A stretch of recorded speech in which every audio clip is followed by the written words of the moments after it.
Finally Snyderverse के fans के लिए एक बड़ी खुशखबरी आ चुकी है। पिछले कुछ दिनों से वार्नर ब्रोस को कौन खरीदेगा इसकी बिडिंग चल रही थी। इस रेस में बहुत बड़े नाम आए, इवन सऊदी अरेबिया के शेख्स भी इस गेम में उतर आए थे। लेकिन गेस व्हाट, आखिरकार बाजी मार ली नेटफ्लिक्स ने। यस, फाइनली नेटफ्लिक्स ने ऑफिशियली वार्नर ब्रोस को खरीद लिया है। $83 बिलियन का मेगा डील करके वार्नर ब्रोस और HBO मैक्स दोनों को एक्वायर कर लिया।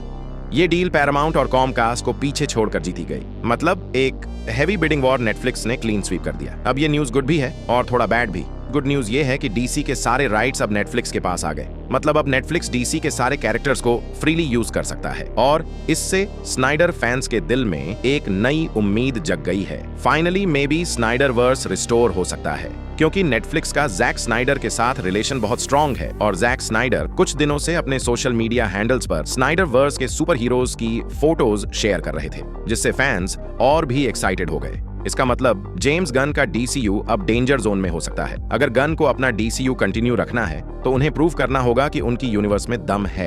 वैसे अभी रिसेंटली जेम्स गन ने स्टेटमेंट दिया था कि नेटफ्लिक्स की इस डील से उनके DCU के फ्यूचर प्लान्स पर कोई इफेक्ट नहीं होगा। कमेंट करके बताओ, तुम जेम्स गन का यूनिवर्स देखना चाहते हो या जैक स्नाइडर का? अब बात करते हैं बैड न्यूज की। हम सब जानते हैं कि नेटफ्लिक्स अपनी मूवीज सीरीज को OTT पर ज्यादा प्रेफर करता है और अगर थिएटर में रिलीज होती भी हैं तो सिर्फ 2 से 3 हफ्तों के लिए। मतलब अगर स्नाइडरवर्स रिस्टोर भी हो गया तो बहुत कम चांसेस हैं कि हम उसे थिएटर्स में एंजॉय कर पाएं। और बात सिर्फ DC की नहीं है, ड्यून हो, बैटमैन 2 हो या कोई भी वार्नर ब्रोस कंटेंट, सबका फ्यूचर अब अनसर्टेन हो गया है। अगर तुम लोग बताओ, नेटफ्लिक्स एक्स वार्नर ब्रोस से एक्साइटेड हो या थोड़ा डर लग रहा है?